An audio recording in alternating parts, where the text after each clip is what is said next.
In the tapestry of world mythologies, few figures command as much awe and reverence as Thor of Norse legend and Zeus of Greek myth. Powers clash, tempests rage, and the heavens themselves seem to tremble when these two gods are invoked in their respective stories. Both serve as gods of thunder, patrons of storms, and wielders of legendary weapons. Yet, beneath their shared titles, the mythic versions of Thor and Zeus stand apart, each embodying traits, powers, and destinies shaped by the cultures that worshipped them. Zeus, known as the father of gods and men, reigns atop Mount Olympus. His dominion is the sky, his will is law, and his thunderbolts carry the force of destiny. From a young age, Zeus's legend is marked by triumph. Swallowed at birth by his father, Cronus, he is rescued by his mother Rhea and hidden away on Crete.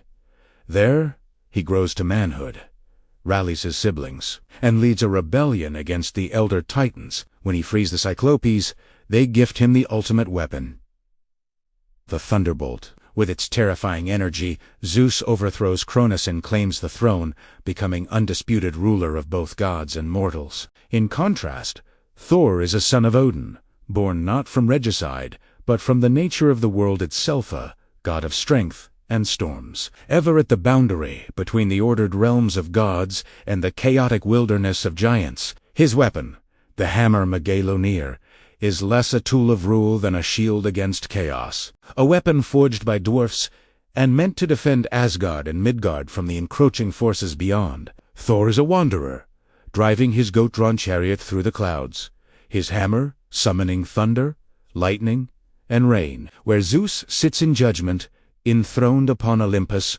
Thor strides, ever restless and combative.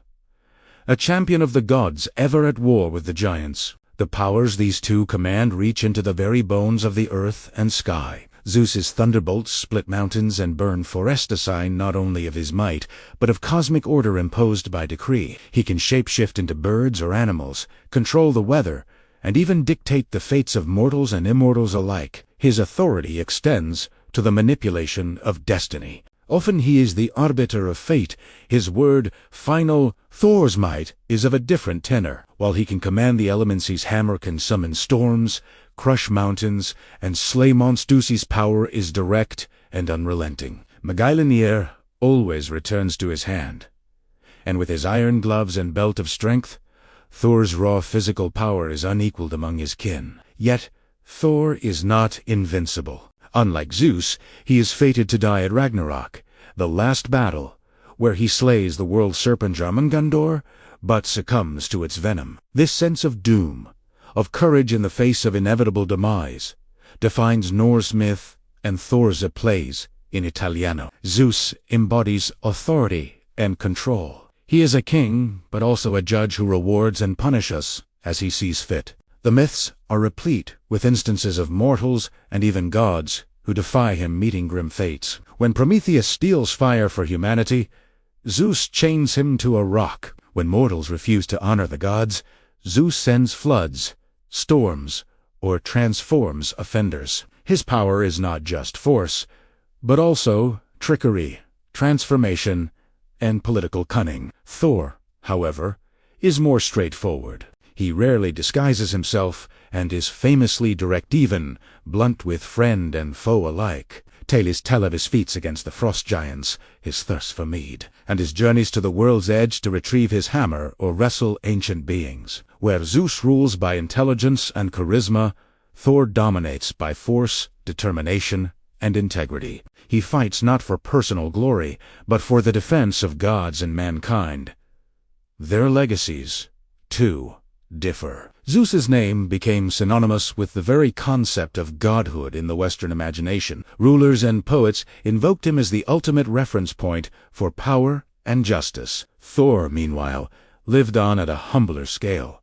His hammer became a protective symbol for warriors. Farmers and sailors in Scandinavia invoked for strength and protection more than for glory or sovereignty. Were the mythia Thor and Zeus ever to meet in the echoes of old tales, it would not be a contest of simple might or cunning, but a clash of worldviews. Zeus, the supreme lord whose will shapes fate itself, faced against Thor, the indomitable champion who rises against whatever doom awaits. Their strengths echo the cultures from which they sprang, one favoring order, endurance, and hierarchy, the other, heroism, resistance, and the acceptance of destiny. Thus, when ancient storms shook the heavens, the Greeks and Norse looked up and saw different faces in the clouds. Yet both gods, with their rumbling thunder and flashes of power, reminded mortals of the awe and terror that dwells at the heart of nature. In their stories, the sky was never empty and the world was ever alive with mythic fire.